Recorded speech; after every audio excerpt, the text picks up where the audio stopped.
was plenty going on quite early from Fulham's point of view, get themselves a goal up. Again, Arsenal conceding early, which seems to be a thing for them. They get themselves back in the game late on. A couple of substitutes come on and make a difference. And then they concede late from a corner kick and from a 2-1 winning position. They end up with a 2-2 draw. That doesn't feel like it's a point gained. No, there's a few stories here there's a few angles that's very out there, very obvious. The one thing before we get into those, Rob, is that I felt like with Arsenal going behind so early, the normal Arsenal flow, rhythm, game plan was totally, oh blimey, like out the window, and the desperation came in straight away. And I get it, and the fact, that, wow, let's go back, and then it changed from a calm, steady, patient build up and attacks to like everybody get forward, Havertz in the box all the time. We've got to try and get back in the game. Panicky one. Panicky, no flow to it, no rhythm to it. And the sucker punch at the end when they don't pick up Paulinho is crazy. I mean, Bukayo Saka, Rob, in terms of the mistake, we just talked about it with Trent. And we're never going to be too harsh on individual errors. Talented players that genuinely got great technique, and it was a bad ball. He gets caught, I think, between playing at centre-back, playing to the goalkeeper does neither. It's well read. Pereira, he gets in and good finish. Scores a goal. Really good finish. So let's get into the what Arsenal fans are talking about a lot, and that's the manager and how he's changing things. Experimentation. I remember the first game of the season, or the opener here. I'm like, this is a lot different for Arsenal. This is a lot different defensively. So Thomas Partey playing at right back, going into midfield. Kivior this time. We had Tomiyasu before that at left back. Now Zinchenko hasn't been fit at the start. He's okay now. Ben White is a centre back alongside Saliba. Okay, let's zoom it forward. Should he go back to last year's back four from next game? You would think so, based on it hasn't been that secure, sound. I haven't seen anything that's made me think, wow, this is going to hurt people. You had a pretty solid base. You had Ben White, who was excellent at playing. A great relationship with Saka. Inside runs, you got outside Salah runs, and Gabriel, who was sort of a great partnership till the injury came. There was no problem till Saliba left. Really, then Gabriel's game went off a little bit because I think he was trying to babysit the likes of Holding and those coming in, and Zinchenko on the other side. Zinchenko's a miss. Zinchenko's been a miss. Yeah, he's back. He looks like he's back fit and close to it now. So, could you say that Arteta's got a bit busy with the team, overcomplicated it? I mean, the Partey makes sense. He's a midfield player that can go from right back to go and do that job. Pushes on Declan Rice.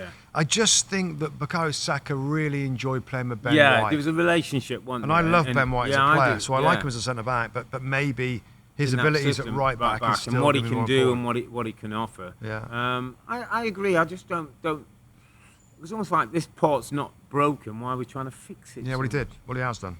So I would expect Zinchenko is so important to come back in, and Gabriel that's been out of favour. Yeah. I wonder what that one's all about. Does Gabriel come back in? Is he happy with Partey? Does he keep White and Saliba? Is he back to? I think he's got to go back to what it was, and we're going to get into an area now, Rob, where is Mikel Arteta one of those that's a bit stubborn, and like I know best, and this will work. And I do like Thomas Partey at right back, coming to midfield, and we can figure it out. It's on his head, isn't it? These things, is. It's a big call.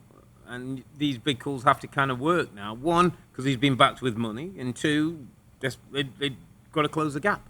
Talking of big calls that cost money. Yeah. Mr. Havertz. Yes. Hello, where are we? Wherefore art thou? Now, I think at the start, you were more positive about the signing. Yeah. And I basically said I wouldn't have done it for that money. Okay. But understood, like, wow, if you can make this work, fair play to you. Mm-hmm. I tell you what, right now, he's doing nothing. Okay. I tell you what, I feel like sorry, mate. No, I feel like Kai Havertz in this particular game, and maybe in the last one as well. Yeah. He's in the box a lot, which is good. Yeah. But if he doesn't get on the end of a few of these, if he doesn't assist and look like scoring, there's no build-up play from him in the midfield so much. Only very simple bits of build-up. He's not a defensively minded guy like Granit Xhaka in the same position that will come back and help out next to Declan Rice. Yeah. So he's got to be getting goals for me. Even if it's not many touches, goals. Yeah. At the moment, we've had neither. Make a case that Mikel Arteta is right to play him in the next game. Okay. You don't have to make a case, by the way, if you don't think you should. No. I will make. I'll make a case, and I'll try and give my perspective. 3 weeks of the season, I'm not going to judge a player or going into a new football club. 3 weeks going into a season of a new football club that's playing different with different personnel worries me even more. I think putting Kai Havertz in the system when Arsenal are playing the groove football, a bit like I think you talked about Mason Mount. When Arsenal's football is better, you'll see better from Kai Havertz. Yeah. Arsenal's football at the moment is bitty, and it doesn't quite look. It's not flowing. So he's not flowing. He's making runs. He's getting too far ahead of the ball. He's blocking paths, Rob, at the moment, and that's because you know what he's doing. He's almost like, well, it's not really working back there. Let me get up front and get a goal. I want to do something. Yeah. And that's where I think. I think if he's given a little bit of time and the rhythm and the structure comes back, I can still see Kai Havertz being a really important player for Arsenal.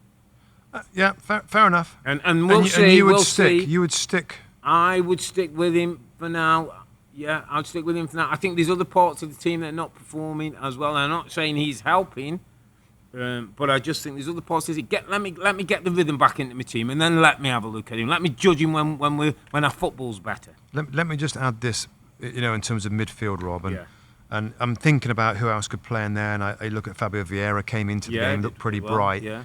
I still think about artists and soldiers, okay? Mm-hmm. And Granit Xhaka, at times, was a very important part, because he's a soldier of a player, to get back and help out. Arsenal had a brilliant defence for massive majority, fell away a little bit towards the end.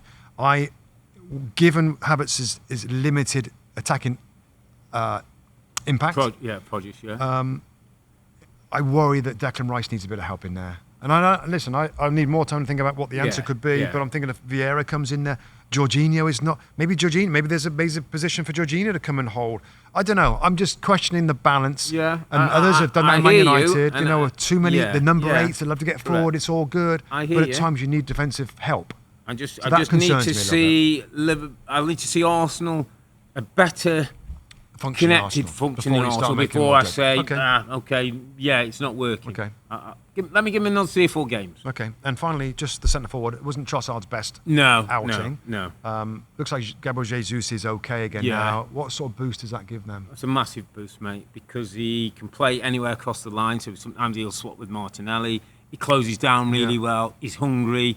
It looks like he wants to get playing again. So big boost for him. I'm expecting big things. And they're at home to Manchester United, mate, next weekend, Sunday game. So it's going to be a massive game for both those teams who, they're both, Arsenal haven't started the season badly. United the same, but they're not really playing that well, either of them at the moment. Just a quick line before we move on, Rob. Just Fulham real quick. Yeah. I mean, Mitrovic going to Saudi Pro League is a hammer blow, I've got to say. Raul Jimenez, Mexican forward, very talented player.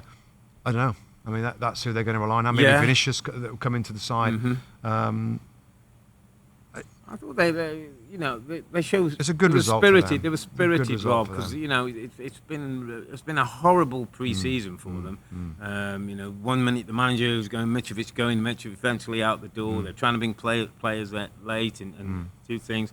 Marco Silva said to us in the summer, he said, we're not where we need to be at pre-season, but you have to kick off and you have to get ready. There's one player that I love to bits, by the way, and he's not going to be my underappreciated this weekend, because I think he's really appreciated at the club. João Palhinha, the midfield player that can do a bit of everything, got the all-important set-piece volley from the corner there, got in between Arsenal defenders.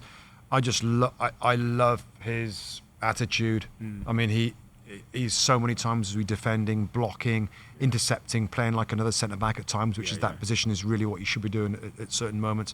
I think that they will be sweating until September the 1st, because there's talk about West Ham coming. West Ham weren't they? They wanted him as a Declan Rice replacement, but and he's in that position that teams need. Yeah, he's an important player. So I don't know. I think he's in the peak of his career right now, and I thought he looked really good. After a shoulder injury in pre-season. Hi there, I'm Rebecca Lowe, studio host for NBC's coverage of the Premier League. Don't forget to hit subscribe to watch more videos all season long. And for even more Premier League content, from original series to live matches, head over to Peacock. And be sure to tune in for Premier League mornings every weekend on USA Network and on Peacock. We will see you there.